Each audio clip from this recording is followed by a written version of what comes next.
Baik, materi kita selanjutnya adalah humiliation and exaltation of Christ, ya, atau kehinaan dan pemuliaan daripada Kristus.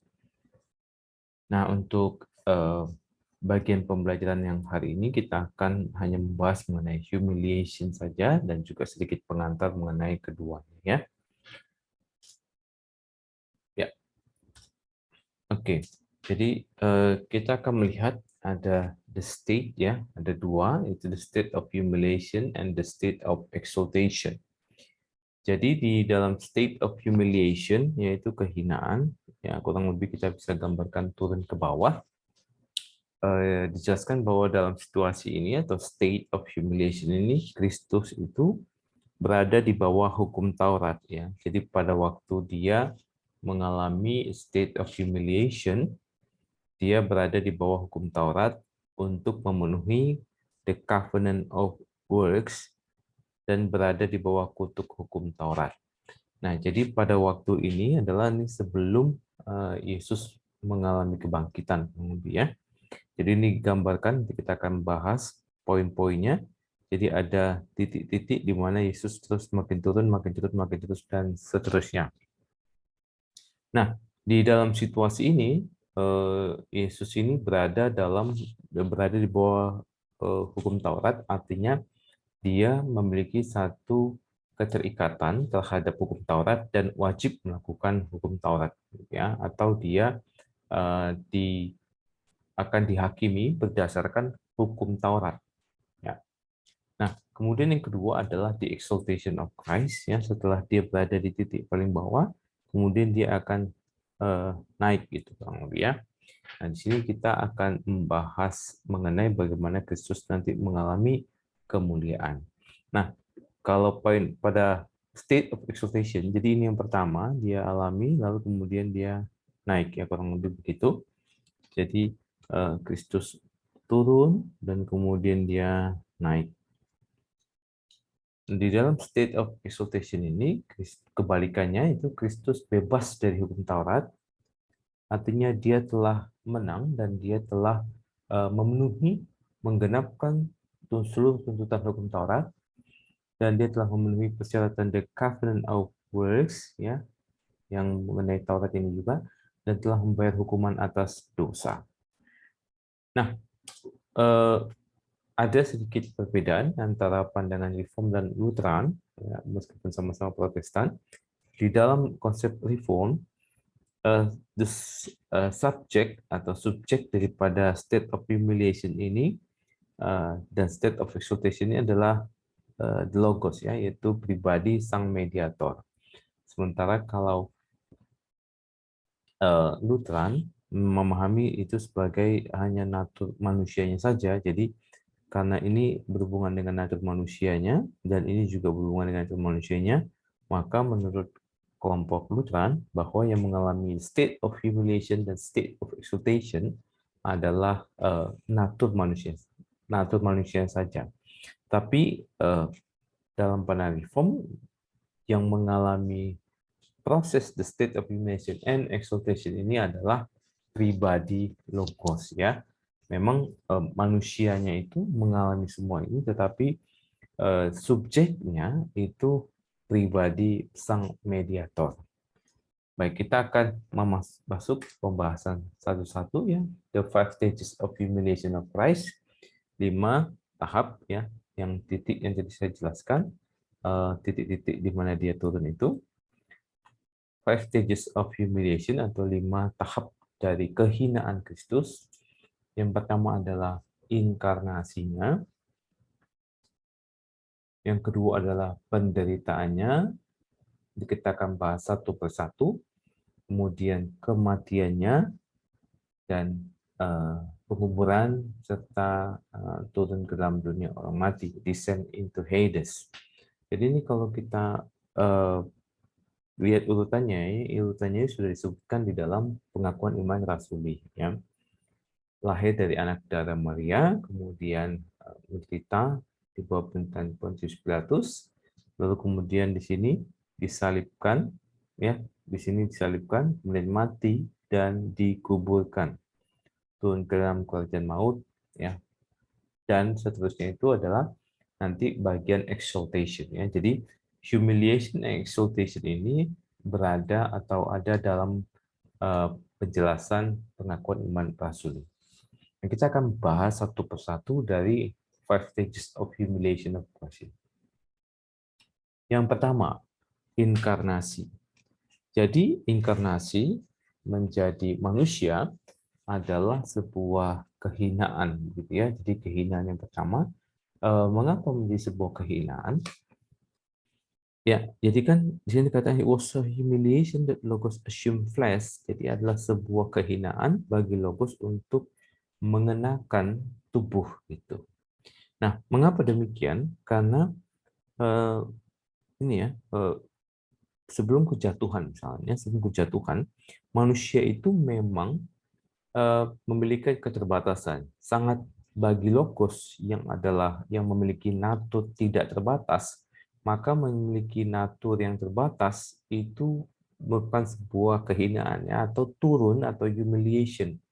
Kemudian ketika dia adalah pencipta dan dia berada dalam tubuh manusianya yang adalah ciptaan, itu adalah sebuah kehinaan. Dan juga manusia ini memiliki, meskipun dalam dosa, memiliki banyak hal keterbatasannya.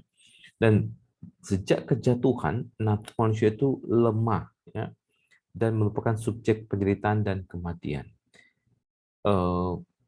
Bagi Kristus yang adalah Logos dan dia adalah Allah, inkarnasi merupakan sebuah kehinaan. Ya, jadi ini kehinaan dia tahap pertama. Jadi kalau kita lihat mengenai kenosis, gitu ya, dikatakan bahwa yang dalam serupa dengan Allah menganggap kesetaraan dengan Allah itu sebagai sesuatu yang tidak perlu dipertahankan, tapi dia mengambil ya, merendahkan diri dan mengambil rupa manusia. Mengambil rupa manusia itu adalah sebuah humiliation. Nah, mengapa Kristus mengambil natur manusia? Ini ya, seperti yang sudah kita bahas sebelumnya dalam pembelajaran sebelumnya. Jadi ini yang Yesus Kristus itu adalah perjumpaan manusia dan Allah. Dia adalah Allah sejak awal, tapi kemudian dia mengambil manusia. Dan ini adalah natur manusia yang sama, ya. Yang ini adalah sama dengan natur manusia yang kita punya, bukan natur manusia yang berbeda.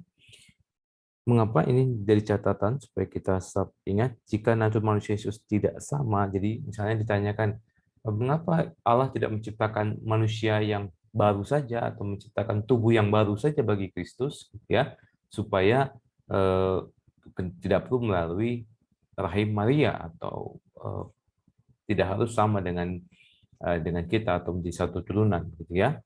Nah, ini dia poinnya, jika natur manusia Yesus Kristus tidak sama dengan kita atau bukan sekedar sama tetapi mengalami satu, gitu ya, satu atau sama, begitu, melainkan berasal dari surga sepenuhnya atau Tuhan menciptakan baru, maka Kristus tidak memiliki hubungan dengan kita, ya.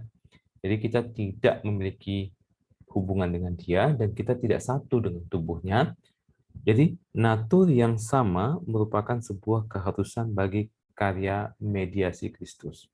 Jadi Kristus harus memiliki satu tubuh yang sama dengan kita. Itu sebabnya dia harus lahir dari perawan Maria. Nah, itulah sebabnya maka ketika dia mengambil rupa atau sama dengan tubuh kita, dia mengalami humiliation. Ya. Nah, kemudian di dalam pelayanannya itu dia mengalami suffering. Suffering di sini bukan hanya pada waktu dia disalib. Ya, ada beberapa tahapan sufferingnya. Jadi yang pertama adalah seluruh hidupnya itu sebenarnya adalah penderitaan. Seluruh hidupnya itu adalah penderitaan. Kenapa demikian? Karena kehidupan orang yang tidak berdosa, bergaul dengan orang berdosa, dan hidup di dunia yang terkutuk oleh dosa, itu adalah sebuah penderitaan. Misalkan kita bersama-sama dengan orang-orang yang bahasanya kita tidak terlalu suka, yang kasar, dan berbeda sekali dengan bagaimana kita di rumah atau dibesarkan oleh orang tua kita, maka kita merasa sesuatu yang tidak nyaman, gitu ya. Jadi ketika kita dibesarkan dengan bahasa yang sopan, bahasa yang baik, dan kita bergabung dengan orang-orang yang tidak punya tata krama dan sebagainya, itu menjadi penderitaan buat kita. Apalagi Kristus yang tidak mengenal dosa, hidup bersama dengan orang berdosa, bergaul dengan manusia berdosa. Jadi overall, secara keseluruhan, hidupnya itu adalah penderitaan. Jadi ketika dia bergaul dengan orang-orang yang berdosa, yang lemah seperti kita, di zamannya, yaitu dengan murid-murid dan dengan orang-orang Israel di zaman itu adalah sebuah penderitaan. Yang kedua, ia menderita dari serangan setan yang berulang kali, kebencian dan ketidakpercayaan umatnya sendiri, dan penganiayaan dari musuh-musuhnya. Ya. Jadi waktu iblis mencobai dia berkali-kali, itu adalah sebuah penderitaan. Ya. Sama dengan ketika kita dicobai, ketika kita menghadapi satu tantangan, itu juga sebuah penderitaan bagi kita. Kemudian kebencian daripada umatnya, misalnya kita bayangkan musuhnya dia, ya, musuh dia yang paling sering itu adalah orang-orang Farisi, yang selalu ada dimanapun dia mengajar gitu. Jadi bayangkan kalau misalnya bagaimana apa yang dirasakan Kristus ketika ada orang yang selalu mengikuti kita dan selalu memberikan tanggapan negatif dan selalu menyerang setiap kita memberikan pengajaran itu. Nah itu yang Yesus lakukan ya. Terus umatnya sendiri yang dia mau layani itu tidak percaya kepada dia. Dan kalau kita juga bisa merasakan penolakan yang besar ketika kita misalnya ya, ingin melayani orang, ingin menolong orang itu dan dia tidak mau dan dia tidak percaya kepada kita. Mungkin kita berpikir bahwa saya ini mau nolong loh, gitu ya. Saya mau nolong, tetapi saya tidak dapat apa-apa, tapi saya mau nolong kamu, tapi kamu menolak saya, begitu. Jadi Kristus sudah lebih dulu sebenarnya mengalami hal-hal seperti itu ya, dan kemudian dia juga dianiaya oleh musuh-musuhnya ya. Nah, selanjutnya jiwa dan tubuh Kristus itu mengalami penderitaan. Ya. Jadi dia mengalami satu penderitaan fisik ya.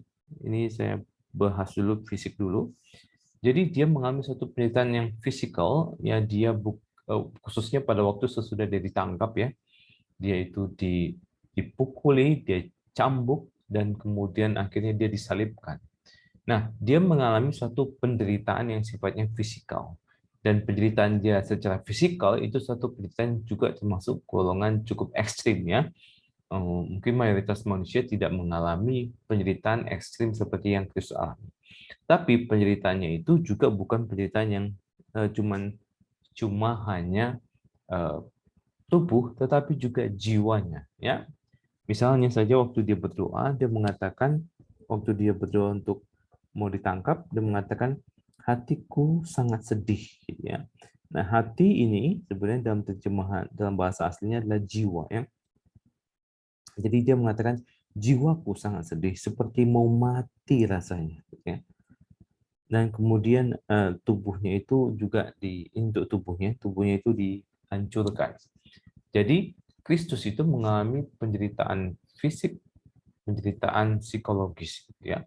Nah, memang kebanyakan kita akan mengkaji atau kemudian memperhatikan bagaimana penderitaan Kristus secara fisik ya, atau dalam film seperti The Passion of Christ ini, maka penderitaan Kristus secara tubuh itu lebih banyak diekspos. Nah, ini adalah beberapa gambaran gitu ya, bagaimana dia menderita. Nah, ini adalah nanti bisa diperhatikan di Google juga bisa. Ini adalah bagaimana seseorang itu mengalami proses dicambuk ya, penyambukan, dan ini adalah alat cambuk yang ada pada masa itu. Jadi besar kemungkinan ini adalah cambuk yang digunakan untuk memukul atau mencambuk Kristus ya. Di sini ada logam, bola-bola logam, kemudian ada pecahan-pecahan tulang, dan posisi berdirinya kurang lebih seperti ini. Ini dari tampak atasnya, maka cambukannya modelnya akan seperti ini dari samping. Hasil cambukannya akan terjadi seperti ini. Ya. Nah, ini ketika dia disalibkan, maka posisi pakunya kurang lebih ini dari gambaran di masa itu, maka posisi pakunya kurang lebih seperti ini. Ini ada dua kaki yang digabungkan menjadi satu.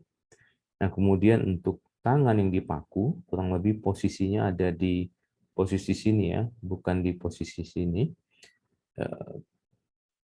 Karena kalau di sini biasanya cenderung langsung copot ya atau lepas tulang-tulangnya karena nggak bisa menyangga berat badan.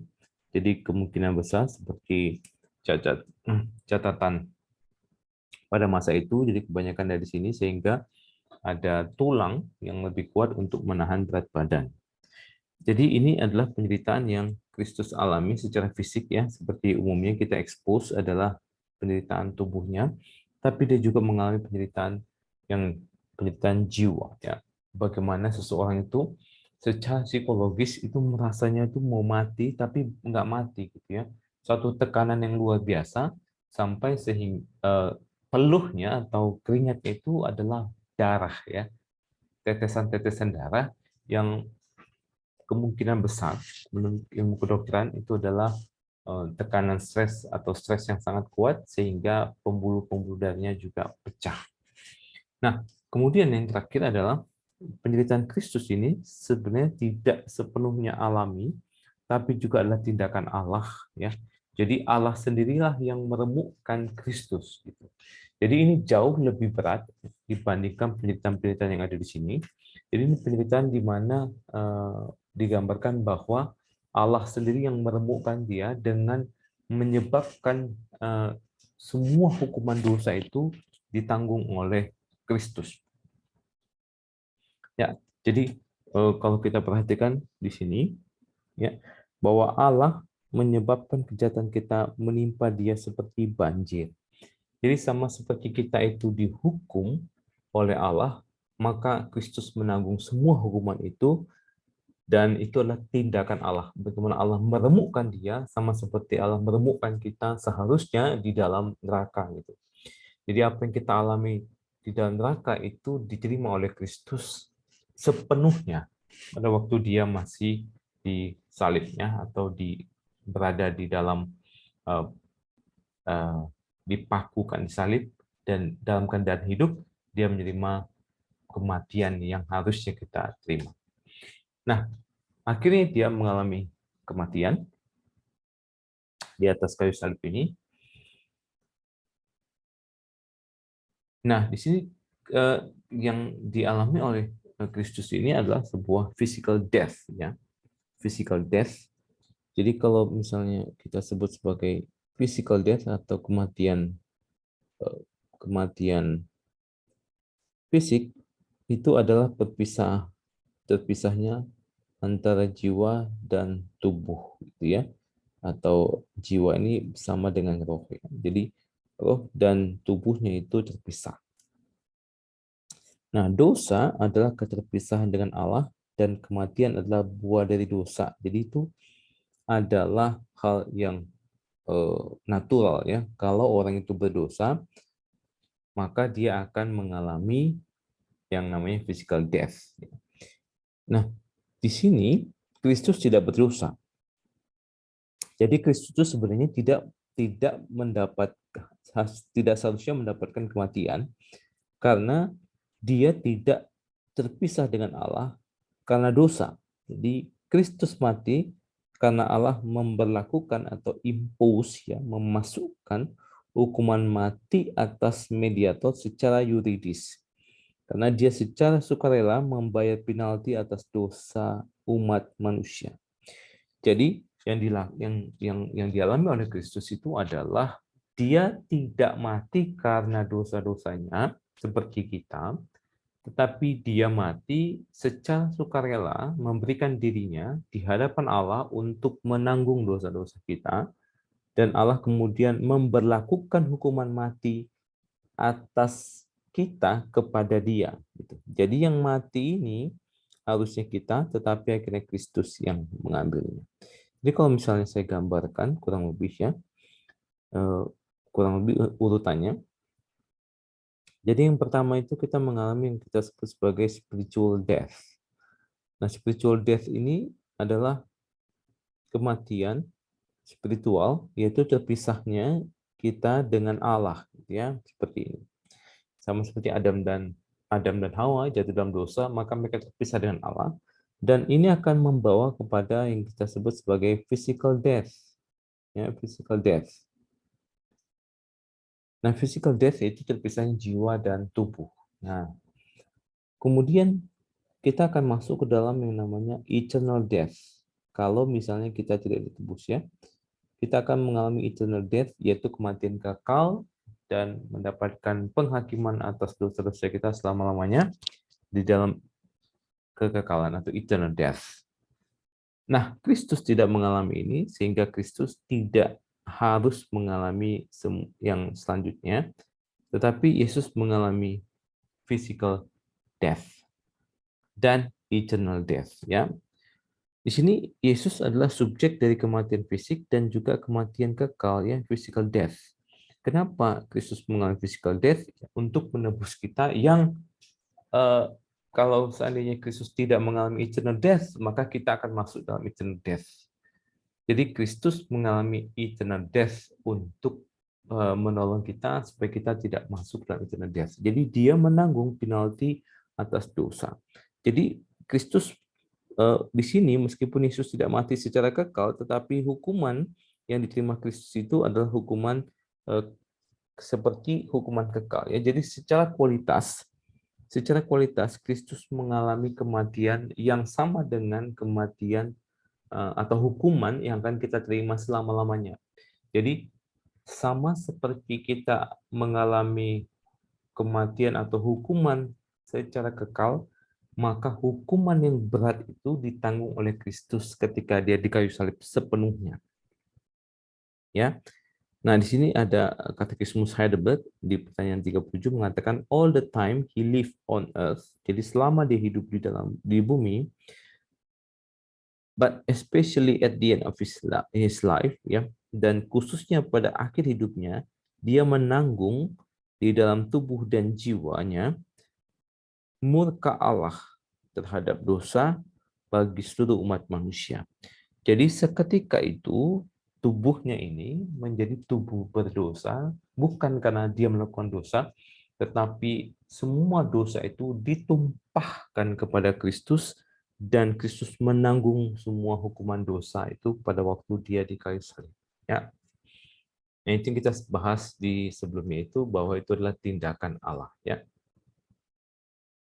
Nah, selanjutnya kematian kekal atau eternal death bagi Yesus itu tidak berarti terjadi pemisahan ya.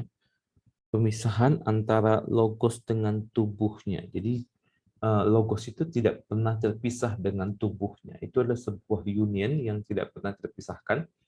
Jadi sama seperti ini logos, ini natur Allah dan ini natur manusianya. Ini tidak pernah terpisah ya. Ini selalu nyatu dan ini selalu nyatu. Jadi ini akan selalu bersama dan selalu bersama. Bahkan ya itu juga eternal death itu juga tidak berarti waktu dia berkata bahwa Eloi Eloi lama sabachthani, yaitu Allahku Allahku mengapa kau tinggalkan aku, itu juga tidak berarti Bapa meninggalkan natur Kristus Yesus, yaitu sesuatu yang tidak mungkin. Atau Bapa menarik kasihnya terhadap dari Kristus itu juga tidak mungkin ya. Jadi yang Yesus alami itu adalah sebuah sense ya bahwa dia itu mengalami murka Allah ya. Murka Allah itu sama seperti terpisah dengan Allah. Jadi dia merasakan itu di dalam tubuh manusianya ketika menanggung dosa itu sehingga dia berkata Allahku Allahku mengapa engkau meninggalkan aku, karena dia mengalami eternal death pada waktu itu. Nah, untuk menekankan tentang kebersatuan ini ya antara logos dan tubuhnya dan logos dengan natur Allahnya, logos itu tetap bersatu dengan natur manusianya bahkan saat tubuhnya itu berada di dalam kuburan. Jadi meskipun sudah mati dan ada dalam kuburan pun, union antara natur ilahinya, natur manusianya dengan logos itu juga tidak terpisah. Ya. Nah kemudian penguburan. Setelah dia mati, dia dikuburkan. Ya, di sini Yesus mengalami penguburan dan itu juga disebut sebagai tahapan humiliation, ya, kehinaan selanjutnya. Kita lihat di dalam Kejadian 3 ayat 1 ya, kau debu dan kau akan kembali menjadi debu. Bukan 3 ayat 1 ini 3 ayat 11 ya. 3 ayat 11 kalau nggak salah ya. Jadi engkau debu dan engkau akan menjadi debu itu disebutkan oleh Allah ketika mereka memang telah melakukan dosa. Ketika mereka melakukan dosa, kan harusnya itu manusia tidak mengalami kematian, tapi akhirnya mengalami kematian karena mereka makan buah pengetahuan dilarang. Nah, sehingga debu kembali menjadi debu itu adalah hukuman bagi manusia berdosa. Nah, Kristus itu seolah menjadi manusia yang berdosa dan dia turun dan menyatunya dia dikuburkan itu berarti dia menyatu dengan kuburan itu bisa di dalam tanah atau dalam gua. Jadi dia akan kembali menjadi debu gitu. Ya, meskipun dia bangkit ya, tetapi kan itu sebuah simbol untuk hal itu. Kemudian Alkitab juga menggambarkan kuburan itu sebagai kehinaan di dalam ayat-ayat ini. Nanti bisa diperhatikan sendiri atau dibaca sendiri. Dan juga digambarkan sebagai turun ke dalam dunia orang mati. Jadi kuburan itu dianggap sebagai dunia orang mati. Dan kemudian penguburan itu adalah turun, yaitu karena itu adalah simbol kehinaan bagi manusia berdosa, sehingga digolongkan sebagai humiliation. Nah, selain membuktikan bahwa dia benar-benar mati, penguburan Yesus itu bertujuan untuk hal-hal yang positif ya. Jadi nanti kita akan lihat ya bahwa dia itu memasuki semua tahapan sampai titik kehidupan manusia yang paling rendah yaitu kuburan, dan dia sampai titik yang paling bawah itu, dan di situ dia masuk ke dalam kuburan untuk menghapuskan teror kuburan bagi kita yang orang yang telah ditebusnya itu, supaya kuburan itu bukan lagi menjadi tempat yang menakutkan buat kita, tapi dia telah menguduskan kuburan bagi kita gitu. Sehingga meskipun kita menguburkan orang yang meninggal, penguburan itu bukan menjadi sebuah teror, bukan menjadi sebuah hal yang mengerikan, karena kita percaya dari sini nanti kan Yesus mengalami exaltation ya. Jadi dari situ kita tahu bahwa itulah tempat peristirahatannya, tetapi dia juga akan dibangkitkan ya. Makanya kita merasa bahwa kuburan itu adalah tempat memberikan hal yang layak itu dan tidak lagi menjadi sebuah teror ya. Nah, orang berdosa dikuburkan bersama dengan Kristus itu juga artinya menanggalkan atau melepaskan manusia lama. Jadi pada waktu Kristus itu dikuburkan, maka itu juga sama dengan menguburkan manusia lama, dan kemudian dia bangkit, maka kita meninggalkan manusia lama kita tersebut. Nah, yang terakhir adalah descent into Hades. Ini saya berikan tanda kurung ya karena ini bisa dipahami berbeda ya. Karena secara umum Reform tidak memahami descent into Hades itu sebagai tahapan yang kelima ya. Makanya biasanya disebut sebagai 4 tahap atau 5 tahap, tapi 5 tahap dengan pengertian berbeda. Nah, descent into Hades atau turun ke dalam dunia orang mati atau turun ke dalam Hades itu bahasa Latinnya adalah descended in Inferna. Inferna itu atau Hades itu artinya bagian yang bawah, lower part. Nah, Reform khususnya John Calvin itu mengatakan bahwa kalimat ini adalah kalimat metaforis ya, mengacu pada penderitaan Kristus di kayu salib secara pidana, di mana dia benar-benar mengalami atau menderita sengsara neraka. Jadi yang tadi saya sebut sebagai eternal death, itulah yang sebenarnya Yesus alami ya. Jadi dia sama seperti kita mengalami hukuman kekal, dan hukuman kekal itu di neraka itu secara kualitas itu ditanggung oleh Kristus pada waktu dia di kayu salib. Jadi penderitaan kita, kualitas atau jumlah penderitaan kita itu di dalam neraka yang secara eternal itu dia telah tanggung pada waktu dia ada di kayu salib itu. Jadi betul-betul secara kualitas dia itu mengalami sengsara neraka secara kekal gitu. Tetapi dia tidak mengalaminya di dalam waktu kekal ya. Nah, jadi Calvin menganggap ini sebuah pernyataan yang metaforis ya. Kalau kita terima pun kita harus terima sebagai metaforis. Kenapa? Alasannya adalah karena frase ini tidak terdapat pada naskah pengakuan iman rasuli yang tua yang diterima secara universal. Jadi Makanya ini juga dalam kurung biasanya, dikurung, karena memang ini adalah seperti tambahan. Jadi kalau kita temukan di dalam manuskrip-manuskrip pengakuan iman rasuli yang tua, di kalimat ini tidak ada sama sekali. Tetapi kemudian muncul pertama kali pada versi Akuleyan itu di tahun 400 Masehi. Dan kalau kita lihat secara teologis, Alkitab tidak mengajarkan bahwa Yesus secara literal itu turun ke neraka. Yesus tidak pernah turun ke neraka. Kenapa?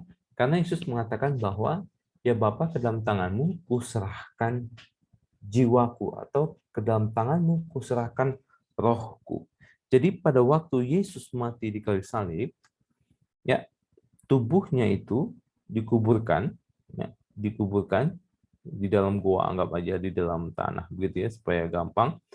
Nah, rohnya itu kembali kepada Bapa gitu. Jadi terpisah antara tubuh dan jiwanya, tapi kan logos itu kan pribadi yang tidak terbatas ya. Sehingga di sini ada rohnya, di sini adalah ada tubuhnya dan terpisah. Logos itu tetap menyatu dengan tubuh ini dan tetap menyatu dengan rohnya ini. Dia tidak dikatakan turun ke dalam dunia orang mati, tapi dia kembali kepada Bapa. Jadi itu sebabnya maka Calvin merasa bahwa kalaupun kita mau menerima kalimat ini, descend into Hades, turun ke dalam dunia orang mati, maka kita harus memahami sebagai metaforis karena dua alasan. Yang pertama itu adalah manuskripnya. Ini yang pertama, manuskripnya yang tua itu tidak ada, berarti itu bukan ajaran gereja yang paling awal. Dan kemudian juga konsep ini ya, konsep ini adalah konsep yang Alkitab tidak terlalu support ya. Karena Yesus sendiri mengatakan Yesus kembali kepada Bapa. Ya. Jadi kurang lebih begitu, inilah 5 stages daripada Christ humiliation. Ya, nanti kita akan bahas selanjutnya mengenai the state of exaltation. Thank you.